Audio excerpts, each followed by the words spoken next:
Hey, welcome back. Another video, another day. Today I'm putting the heads on this block. Currently about to take the cam holders off. I'll show you that.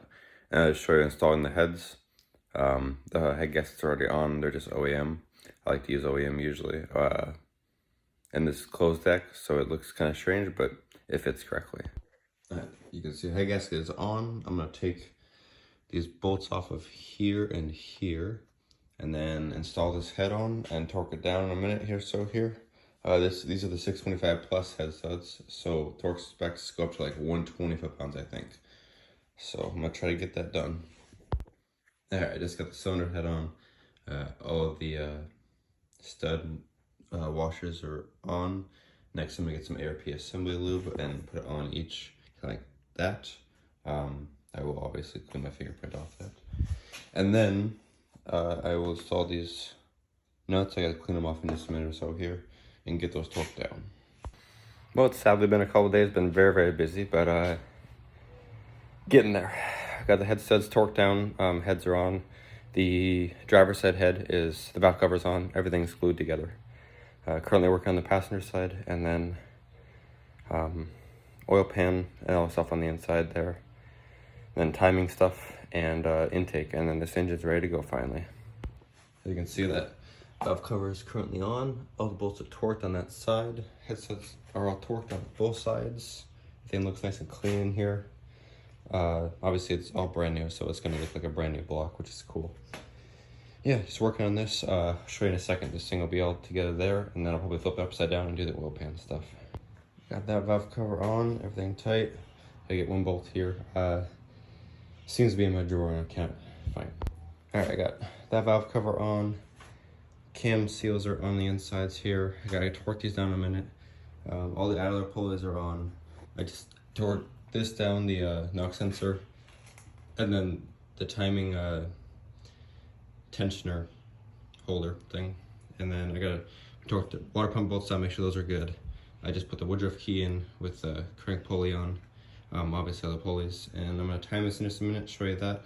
And then put these front covers on, and then all the actual covers, and then the oil pan will be next. I decided to do this first. I realized that the other day when I was putting this engine together, that we had switched heads. This other head has oil line on it, and as you can see, it's already been moving.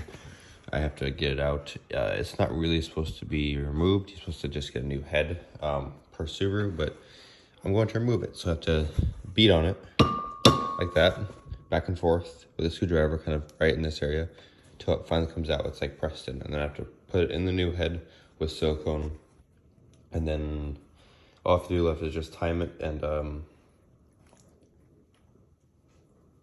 put the intake on, and it's done. I'll show you that. This is just gonna take a little bit. By going back and forth, and as you can see, a nice gap there. Should be out in just a minute here.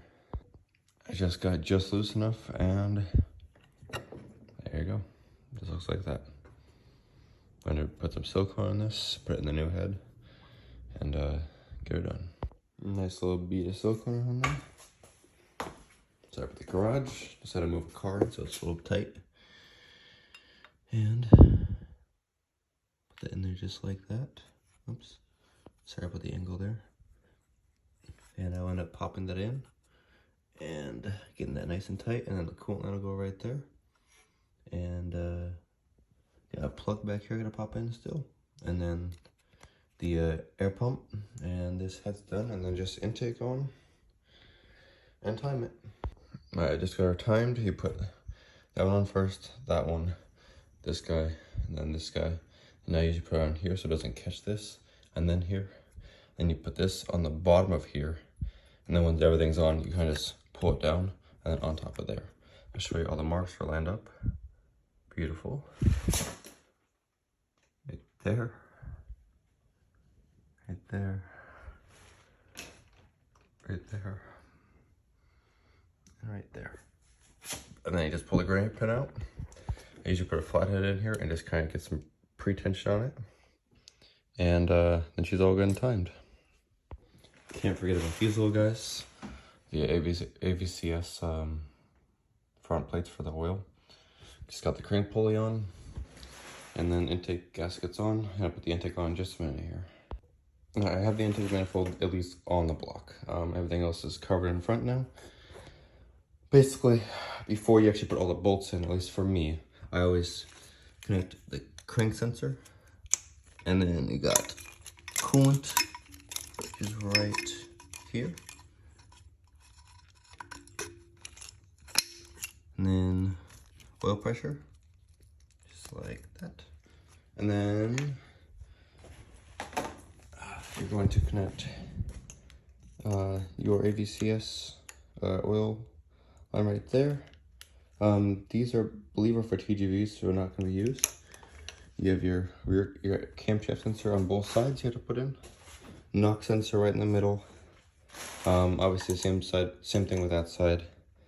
And then once you have everything actually, all the sensors actually in, then you start putting one bolt in on the other side, right in the middle, typically for me. And then once those are in and everything's nice and good feeling, then I tighten it down and the intake manifold will be done. All right, intake is completely secured. And as far as what I can do to this engine, I believe I'm done. I don't think I was left any accessories, anything else. It needs spark plugs, and that's about it. Those are pretty self-explanatory. You just put them in the holes, tighten them, torque them down. By the way, she's pretty good to go. Engine looks very beautiful, brand new, as it should, and ready to go to customer. Hoping to get a video of fresh startup. And then after break-in miles, I will do some tuning if anyone's interested. Thank you for watching.